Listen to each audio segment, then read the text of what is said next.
আপনি প্রশ্ন করেছেন আয়নাঘরের আইডিয়া কে দিয়েছিল। হ্যাঁ, আইডিয়াটা দিয়েছিল আমার বিয়াই তারেক সিদ্দিকী। সেই সব কিছু করেছে। গুলি করে মারার দরকার কি? ক্রস ফায়ার দিলে বেশি লোক জানাজানি হচ্ছে, সমালোচনা বেশি হচ্ছে। সেদিন থেকে শুরু হলো এই নতুন পরীক্ষামূলক পরিকল্পনা। একটা ছোট্ট ঘর, 3.5 ফিট বাই 3.5 ফিট। ওইখানে নিজের কোথাও ভালোভাবে শোনা যায় না। হ্যাঁ, আমরা প্রথমে কিছু বিরোধী নেতাকে তুলে আনলাম, এই বিএনপি, জামাত, ছাত্র শিবির, ছাত্রদল, কিছু সাংবাদিক। ওদের দেখা হলো সেই আয়না ঘরে। প্রথমে কয়েকদিন ওরা দেয়ালে ঘুষি মারত। আমাকে ভিডিও কলে দেখানো হলো, ভিডিওতে আমাকে দেখানো হলো ওরা দেয়ালে ঘুষি মারত, দল্লা ঠেলে বেরোনোর চেষ্টা করছে। তারপর কিছুদিন দেখি শুধু উপরের দিকে তাকিয়ে থাকে। তারপর এক সময় ক্লান্ত হয়ে শুধু উপরের দিকে তাকিয়ে থাকতো। প্রথম কিছুদিন কেউ বুঝতে পারতো না কতটা সময় গেছে, কয়দিন তাদের আটক রাখা হয়েছে। খাবার অনেক কম দেওয়া হতো, খাবার কম দিতে বলতাম, পানিও খুব সীমিত। কেউ কেউ নিজের আয়নায় নিজের প্রতিবিম্বকে দেখে সূত্র মনে করত, নিজেকেই আক্রমণ করা শুরু করলো। নিজের দেয়ালে নিজের হাত দিয়ে কষি মারলো, হাত রক্তাক্ত করলো। আমার সবচেয়ে সুন্দর দৃশ্য ছিল যখন একজন সাংবাদিক, কি জানো ওর নাম, হ্যাঁ মাসুদ, নিজের নখ দিয়ে নিজের মুখের চামড়া ছিঁড়ে ফেলা চিৎকার করছে। আমার পছন্দ হলো। সারা দেশে আরো বেশ কিছু এরকম আয়নাঘর বানালাম। যুদ্ধপরাধী রাজাকার ছেলে মেয়েদের সেখানে বন্দি করতে বললাম। মাঝে মাঝে দুই একজনকে ছেড়েও দিতাম। ফিরে এসে কেউ কিছুই বলতো না, ওইভাবে বলে দিয়েছিলাম যেন কেউ মুখ না খোলে। ব্যাস, সাপও মরলো না, লাঠিও ভাঙলো না। মানুষ ভাবলো যান বাঁচাতে স্বেচ্ছায় আত্মগোপন করেছিল, কিন্তু আমার আসল শক্তি ছিল প্রচারণায়। আমার দলের নেতাকর্মীরা, তারাও এই ব্যাপারটা বিশ্বাস করতে পারে। সত্যকে আমরা এমন ভাবে ধামাচাপা দিয়েছি, কেউ বিশ্বাসই করতে পারছে না আয়নাঘর আসলে ঘর বলতে সত্যি কিছু ছিল। আমি হাসলাম, কারণ কেন জানেন, একবার যদি সত্য মিথ্যাকে আর মিথ্যাকে সত্য বলে চালিয়ে দেওয়া যায়, তাহলে আর কিছু করার দরকার নেই। মানুষের মনে সন্দেহ ঢুকিয়ে দেওয়াই যথেষ্ট। আমার বাবা বলতেন, একবার যদি কেউ নিজের চোখে দেখা জিনিসকে সন্দেহ করতে শিখে, তবে সে নিজের জীবনের উপর বিশ্বাস রাখে না। তখনই তুমি তাকে সম্পূর্ণ দখল করে দিতে পারবে। আমি তাই করেছি। আমি তাদের মনের উপর শাসন করেছি। আমি তাদের কল্পনাকে বন্দি করেছি। হাসতায় আজও মানুষ সন্দেহ করে আয়না ভাড়া বলে সত্যি কিছু ছিল। আপনি প্রশ্ন করেছেন আয়নাঘরের আইডিয়া কে দিয়েছিল। হ্যাঁ, আইডিয়াটা দিয়েছিল আমার বিয়াই তারেক সিদ্দিকী। সেই সব কিছু করেছে। গুলি করে মারার দরকার কি? ক্রস ফায়ার দিলে বেশি লোক জানাজানি হচ্ছে, সমালোচনা বেশি হচ্ছে। সেদিন থেকে শুরু হলো এই নতুন পরীক্ষামূলক পরিকল্পনা। একটা ছোট্ট ঘর, 3.5 ফিট বাই 3.5 ফিট। ওইখানে নিজের কোথাও ভালোভাবে শোনা যায় না। হ্যাঁ, আমরা প্রথমে কিছু বিরোধী নেতাকে তুলে আনলাম, এই বিএনপি, জামাত, ছাত্র শিবির, ছাত্রদল, কিছু সাংবাদিক। ওদের দেখা হলো সেই আয়না ঘরে। প্রথমে কয়েকদিন ওরা দেয়ালে ঘুষি মারত। আমাকে ভিডিও কলে দেখানো হলো, ভিডিওতে আমাকে দেখানো হলো ওরা দেয়ালে ঘুষি মারত, দল্লা ঠেলে বেরোনোর চেষ্টা করছে। তারপর কিছুদিন দেখি শুধু উপরের দিকে তাকিয়ে থাকে। তারপর এক সময় ক্লান্ত হয়ে শুধু উপরের দিকে তাকিয়ে থাকতো। প্রথম কিছুদিন কেউ বুঝতে পারতো না কতটা সময় গেছে, কয়দিন তাদের আটক রাখা হয়েছে। খাবার অনেক কম দেওয়া হতো, খাবার কম দিতে বলতাম, পানিও খুব সীমিত। কেউ কেউ নিজের আয়নায় নিজের প্রতিবিম্বকে দেখে সূত্র মনে করত, নিজেকেই আক্রমণ করা শুরু করলো। নিজের দেয়ালে নিজের হাত দিয়ে কষি মারলো, হাত রক্তাক্ত করলো। আমার সবচেয়ে সুন্দর দৃশ্য ছিল যখন একজন সাংবাদিক, কি জানো ওর নাম, হ্যাঁ মাসুদ, নিজের নখ দিয়ে নিজের মুখের চামড়া ছিঁড়ে ফেলা চিৎকার করছে। আমার পছন্দ হলো। সারা দেশে আরো বেশ কিছু এরকম আয়নাঘর বানালাম। যুদ্ধপরাধী রাজাকার ছেলে মেয়েদের সেখানে বন্দি করতে বললাম। মাঝে মাঝে দুই একজনকে ছেড়েও দিতাম।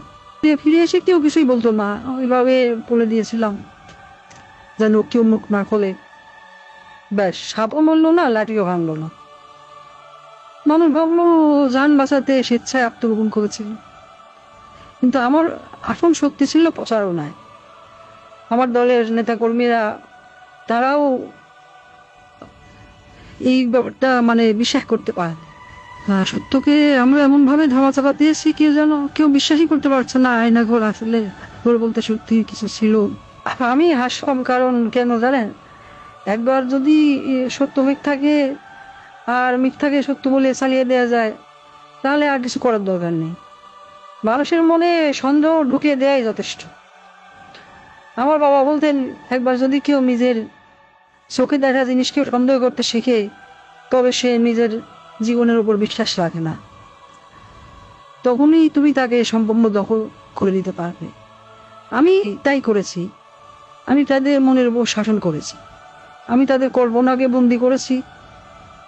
হাস্তায় আজও মানুষ সন্দেহ করে আয়না ভালো বলে সত্যি কিছু ছিল। আপনি প্রশ্ন করেছেন আয়নাঘরের আইডিয়া কে দিয়েছিল। হ্যাঁ, আইডিয়াটা দিয়েছিল আমার বিআই তারেক সিদ্দিকী। সেই সব কিছু করেছে। গুলি করে মারার দরকার কি? ক্রসফায়ার দিলে বেশি লোক জানাজানি হচ্ছে, সমালোচনা বেশি হচ্ছে। সেদিন থেকে শুরু হলো এই নতুন পরীক্ষামূলক পরিকল্পনা। একটা ছোট্ট ঘর, 3.5 ফিট বাই 3.5 ফিট। ওইখানে নিজের কোথাও ভালোভাবে শোনা যায় না। হ্যাঁ, আমরা প্রথমে কিছু বিরোধী নেতাকে তুলে আনলাম। এই বিএনপি, জামাত, ছাত্র শিবির, ছাত্রদল, কিছু সাংবাদিক, ওদের রাখা হলো সেই আয়নার ঘরে। প্রথমে কয়েকদিন ওরা দেয়ালে ঘুষি মারত। আমাকে ভিডিও কলে দেখানো হলো, ভিডিওতে আমাকে দেখানো হলো ওরা দেয়ালে ঘুষি মারত, দরলা ঠেলে বেরোনোর চেষ্টা করছে। তারপর কিছুদিন দেখি শুধু উপরের দিকে তাকিয়ে থাকে। তারপর এক সময় ক্লান্ত হয়ে শুধু উপরের দিকে তাকিয়ে থাকতো। প্রথম কিছুদিন কেউ বুঝতে পারতো না কতটা সময় গেছে, কয়দিন তাদের আটক রাখা হয়েছে। খাবার অনেক কম দেওয়া হতো, খাবার কম দিতে বলতাম, পানিও খুব সীমিত। কেউ কেউ নিজের আয়নায় নিজের প্রতিবিম্বকে দেখে শত্রু মনে করত, নিজেকেই আক্রমণ করা শুরু করলো। নিজের দেয়ালে নিজের হাত দিয়ে কষি মারলো, হাত রক্তাক্ত করলো।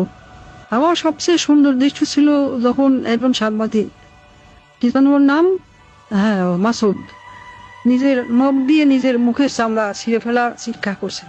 আমার পছন্দ হলো। সারা দেশে আরো বেশ কিছু এরকম আয়নাঘর বানালাম। যুদ্ধপরাধী রাজাকার ছেলে মেয়েদের সেখানে বন্দি করতে বললাম। মাঝে মাঝে 2-1জনকে ছেড়েও দিতাম।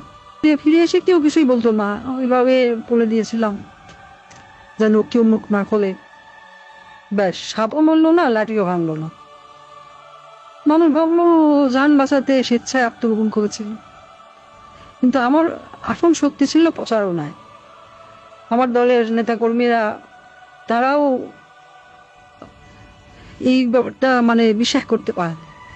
সত্যকে আমরা এমন ভাবে ধামাচাপা দিয়েছি, কেউ বিশ্বাসই করতে পারছে না আয়না ঘর আসলে ঘর বলতে সত্যি কিছু ছিল। আমি হাসলাম, কারণ কেন জানেন, একবার যদি সত্য মিথ্যাকে আর মিথ্যাকে সত্য বলে চালিয়ে দেওয়া যায়, তাহলে আর কিছু করার দরকার নেই। মানুষের মনে সন্দেহ ঢুকিয়ে দেওয়াই যথেষ্ট। আমার বাবা বলতেন, একবার যদি কেউ নিজের চোখে দেখা জিনিসকে সন্দেহ করতে শিখে, তবে সে নিজের জীবনের উপর বিশ্বাস রাখে না। তখনই তুমি তাকে সম্পূর্ণ দখল করে দিতে পারবে। আমি তাই করেছি। আমি তাদের মনের উপর শাসন করেছি। আমি তাদের কল্পনাকে বন্দি করেছি। হাস্তায় আজও মানুষ সন্দেহ করে আয়না ভালো বলে সত্যি কিছু ছিল। প্রশ্ন করেছেন আয়নাঘরের আইডিয়া কে দিয়েছিল। হ্যাঁ, আইডিয়াটা দিয়েছিল আমার বিআই তারেক সিদ্দিকী। সেই সব কিছু করেছে। গুলি করে মারার দরকার কি? ক্রসফায়ার দিলে বেশি লোক জানাজানি হচ্ছে, সমালোচনা বেশি হচ্ছে। সেদিন থেকে শুরু হলো এই নতুন পরীক্ষামূলক পরিকল্পনা। একটা ছোট্ট ঘর, 3.5 ফিট বাই 3.5 ফিট। ওইখানে নিজের কোথাও ভালোভাবে শোনা যায় না। হ্যাঁ, আমরা প্রথমে কিছু বিরোধী নেতাকে তুলে আনলাম। এই বিএনপি, জামাত, ছাত্র শিবির, ছাত্রদল, কিছু সাংবাদিক, ওদের রাজা হলো সেই আয়না ঘরে। প্রথমে কয়েকদিন ওরা দেয়ালে ঘুষি মারতো, আমাকে ভিডিও কলে দেখানো হলো, ভিডিওতে আমাকে দেখানো হলো ওরা দেয়ালে ঘুষি মারতো, দরলা ঠেলে বেরোনোর চেষ্টা করছে। তারপর কিছুদিন দেখি শুধু উপরের দিকে তাকিয়ে থাকে। তারপর এক সময় ক্লান্ত হয়ে শুধু উপরের দিকে তাকিয়ে থাকতো। প্রথম কিছুদিন কেউ বুঝতে পারতো না কতটা সময় গেছে, কয়দিন তাদের আটকটা হয়েছে। খাবার অনেক কম দেওয়া হতো, খাওয়া কম দিতে বলতাম, পানিও খুব সীমিত। কেউ কেউ নিজের আয়নায় নিজের প্রতিবিম্বকে দেখে সূত্র মনে করত, নিজেকেই আক্রমণ করা শুরু করলো। নিজের দেয়ালে নিজের হাত দিয়ে ঘুষি মারলো, হাত রক্তাক্ত করলো। আমার সবচেয়ে সুন্দর দৃশ্য ছিল যখন একজন সাংবাদিক, কি জানো ওর নাম, হ্যাঁ মাসুদ, নিজের নখ দিয়ে নিজের মুখের চামড়া ছিঁড়ে ফেলা চিৎকার করছে। আমার পছন্দ হলো। সারা দেশে আরো বেশ কিছু এরকম আয়নাঘর বানালাম, যুদ্ধপরাধী রাজাকার ছেলে মেয়েদের সেখানে বন্দি করতে বললাম। মাঝে মাঝে দুই একজনকে ছেড়েও দিতাম, ফিরে এসে কেউ কিছুই বলতো না, ওইভাবে বলে দিয়েছিলাম যেন কেউ মুখ না খোলে। ব্যাস, সাপও মরলো না, লাঠিও ভাঙলো না। মানুষ ভাবলো যান বাঁচাতে স্বেচ্ছায় আত্মগোপন করেছিল, কিন্তু আমার আসল শক্তি ছিল প্রচারণায়। আমার দলের নেতাকর্মীরা তারাও এই ব্যাপারটা বিশ্বাস করতে পারে। সত্যকে আমরা এমন ভাবে ধামাচাপা দিয়েছি কেউ বিশ্বাসই করতে পারছে না আয়না ঘর আসলে ঘর বলতে সত্যি কিছু ছিল। আমি হাসলাম, কারণ কেন জানেন, একবার যদি সত্য মিথ্যাকে থাকে আর মিথ্যাকে সত্য বলে চালিয়ে দেওয়া যায়, তাহলে আর কিছু করার দরকার নেই। মানুষের মনে সন্দেহ ঢুকিয়ে দেওয়াই যথেষ্ট। আমার বাবা বলতেন, একবার যদি কেউ নিজের চোখে দেখা জিনিসকে সন্দেহ করতে শেখে, তবে সে নিজের জীবনের উপর বিশ্বাস রাখে না। তখনই তুমি তাকে সম্পূর্ণ দখল করে দিতে পারবে। আমি তাই করেছি। আমি তাদের মনের উপর শাসন করেছি, আমি তাদের কল্পনাকে বন্দি করেছি। আর তাই আজও মানুষ সন্দেহ করে আয়না ভালো বলে সত্যি কিছু ছিল।